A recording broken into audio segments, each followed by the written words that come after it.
Y a-t-il d'autres questions sur le compte-rendu des décisions prises? Qui? Ouais. Oui, monsieur le maire, je vous remercie. J'avais prévu d'intervenir moi aussi sur le point 12. Est-ce que vous me permettez au moins de Oui, dire... madame. Je vous en prie, madame. Je vous en prie. Merci, merci. Donc, les jardins de l'Échesse existent donc depuis plus de 20 ans et ils agissent comme un îlot de citoyenneté et de démocratie. Pour devenir adhérent des trois jardins, bon, je répète un peu ce que vous avez dit, je suis désolée, mais 3 conditions sont requises. Être habitant de Tarbes, ne pas être imposé sur le revenu et s'acquitter de la cotisation annuelle. Se croisent dans le jardin de l'Échesse des personnes de tous horizons, en toute convivialité. Le vivre ensemble n'est là pas un vain mot. On y trouve un esprit d'entraide et de solidarité. Ce jardin représente énormément pour tous les jardiniers. Cette activité devient pour certains un rempart contre la solitude. C'est aussi un important soutien qui leur permet d'avoir une nourriture saine qu'ils ne pourraient difficilement s'offrir. Pour certaines familles, c'est même vital. Un jardinier m'a dit être fier de faire pousser ses légumes pour nourrir sa famille. Cela lui évite d'aller au secours populaire et lui permet de garder sa dignité. Pour une autre femme seule, percevant un petit salaire, mère d'enfants qui suivent des études supérieures, c'est un bonheur de faire quelques conserves que ses enfants amènent, ainsi que quelques légumes frais. Nous aurions des dizaines de témoignages dans ce genre. Parfois, ils organisent des échanges autour d'un repas partagé ou d'un apéro dînatoire de façon à souder une amitié durable. Ils étaient loin de penser qu'ils allaient être victimes du bras de fer entre les deux anciens présidents des jardins de l'Échesse et des jardins de Mirasol, Persénia. Ces derniers, qui ne se sont pas préoccupés des jardins pendant des années, créent soudain chacun de son côté une nouvelle association. Le premier était jusqu'à présent président de l'association des jardins Mirasol et Persénia, jardin presque à l'abandon car très peu d'entre eux sont travaillés. D'ailleurs, ils poussent même des pneus de voiture sur un jardin de Mirasol. Il a décidé de regrouper les trois jardins en s'autoproclamant président et en créant avec 4 autres personnes un bureau d'association et en déposant des statuts sans se préoccuper des adhérents des 3 jardins. Pour un ancien adjoint à la ville associative, c'est quand même phénoménal. L'autre personnage a créé en juillet dernier l'association Les Amis du Jardin, mais sans jardin, car il ne désire rien avoir à faire avec la ville. Il a repris l'association des jardins de l'Échesse par une assemblée générale qui en a modifié les statuts et renouvelé le conseil d'administration. Il a changé l'objet de l'association qui n'a aujourd'hui plus rien à voir avec les jardins de l'Échesse. Comment se permet-il d'abandonner les jardiniers qui lui ont fait confiance il y a quelques années? Pendant 6 ans, ces derniers n'avaient pas eu d'assemblée générale ni constaté un intérêt quel qu'il soit de la part de ce président. Le plus triste dans ces problèmes d'ego, c'est que tout cela s'est réveillé bizarrement après les élections municipales. Comme nous dit un jardinier, nous sommes des victimes collatérales de ce règlement de compte. Tout cela pourrait être risible si les jardiniers ne se retrouvaient pas pris dans un étau. Elles et ils ne savent plus quoi faire, entre l'un qui cherche à les faire adhérer à sa nouvelle association et l'autre qui leur parle d'expulsion s'ils adhèrent, cherche des raisons tout aussi ridicules pour leur faire peur et les faire partir. Nous voulons, monsieur le maire, mettre fin à cette situation ubuesque. Il faut y apporter une solution démocratique. Il faut programmer rapidement une assemblée générale extraordinaire des 3 jardins. Il faut inviter tous les jardiniers à voter les statuts, le règlement intérieur et le conseil d'administration, qui élira ensuite en toute clarté sa présidente ou son président et le bureau de l'association.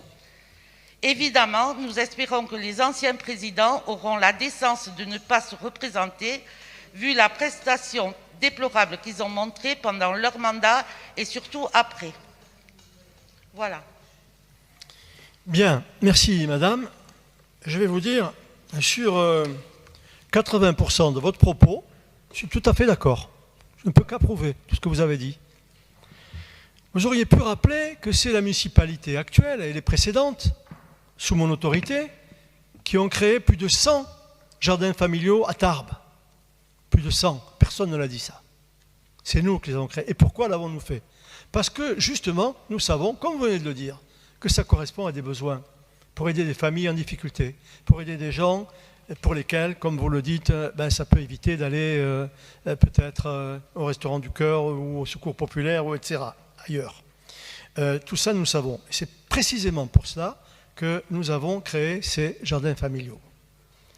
Là, je rappelle qu'aujourd'hui, il y en a 130, 129 exactement, que, à part quelques-uns sur le jardin des Chaises, la gestion se passe sans difficulté.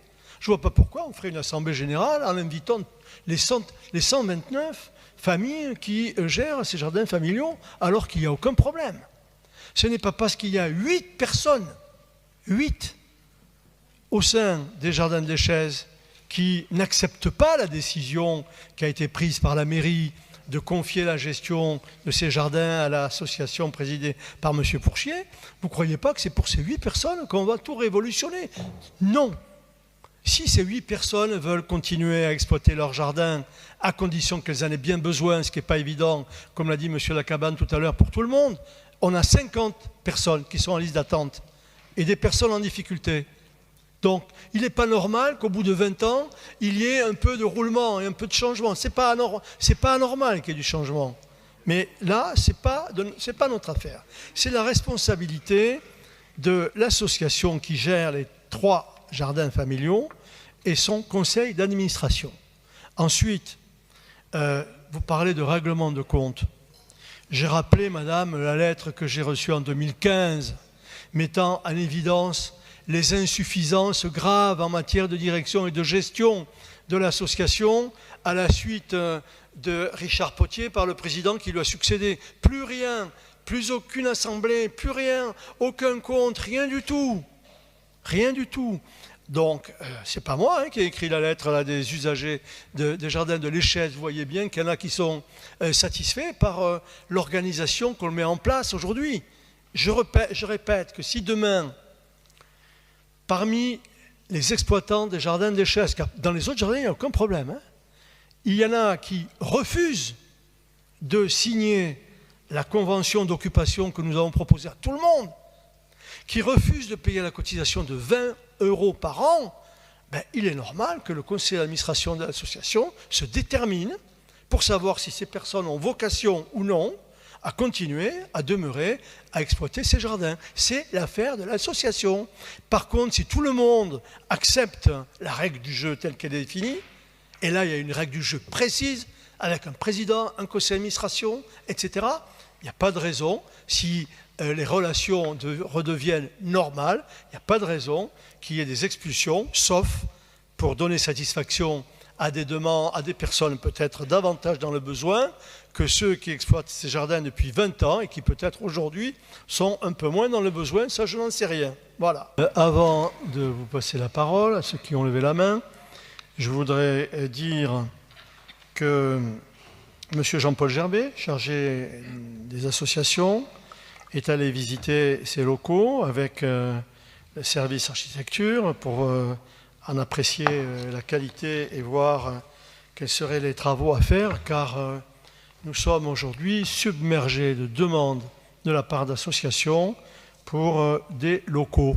Et donc, nous verrons dans quelle mesure une partie de ces locaux pourrait être, après remise en état, destinée au secteur associatif. Alors, monsieur, je vous en prie, allez-y. Vous venez de répondre à ma question, merci. Oui. Monsieur Rouget, allez-y. Vous venez de répondre à ma question, merci. Je n'ai pas entendu la question. Vous venez d'y répondre en disant à quoi vous destiniez ce bâtiment. Donc, merci. Vous voyez, monsieur Rouget, c'est ça la fusion idéale entre des élus d'opposition et de majorité. c'est de répondre avant même que vous les posiez à vos Merci, questions. Madame Doubrère. Avez-vous des questions à poser sur cette délibération? Oui. Je ne vois pas qui c'est. Merci, Monsieur le maire. C'est Rebecca Calais. Madame Rebecca Calais. Oui, nous avons une question. Est-ce que le projet du futur giratoire de la route de Pau va prendre en compte un aménagement cyclable avec mise en continuité de la traversée ouest-est et donc de la rue du Corps-Franc-Pommiès? Parce que nombre de cyclistes tarbés dénoncent la dangerosité, entre autres, des ronds-points.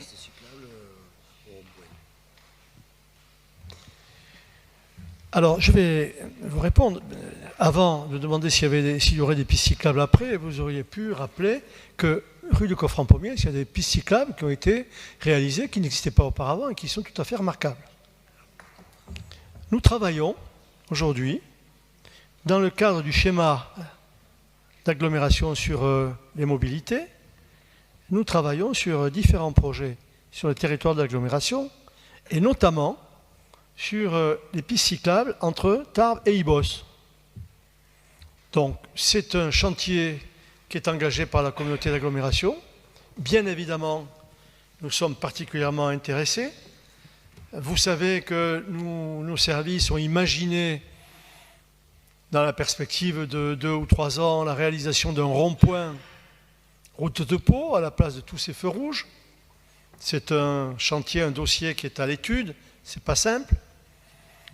Nous travaillons avec la commune d'Ibos pour voir quelles seraient les meilleures voies à emprunter pour la réalisation, dans le cadre du schéma de mobilité de l'agglomération, de ces pistes cyclables.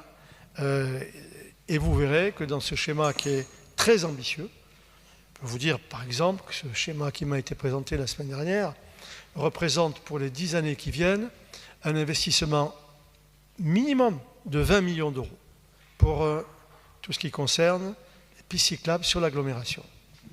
Et bien évidemment, il y en a sur la ville de Tarbes et notamment dans la continuité de ce que nous avons fait rue Corfran-Pommiès. Y a-t-il d'autres questions? Merci, monsieur le rapporteur. Y a-t-il des questions? Qui c'est? Monsieur Cavaillès. Je vous remercie, monsieur le maire. Nous allons voter pour cette délibération, mais une remarque cependant. Dans la note de situation de la CEMI annexée au projet de délibération, il est fait état de 112 logements vacants de plus de 3 mois, soit l'équivalent de plus de 8% de l'offre commerciale, est-il précisé, et un manque à gagner pour l'organisme de 774 000 euros de loyer en 2020. Pourriez-vous nous expliquer pourquoi ces logements sont vacants? Est-ce le prix des loyers qui est trop élevé? Est-ce l'état de ces biens qui empêche leur mise à disposition? Ou bien est-ce dû à un niveau de demande insuffisant?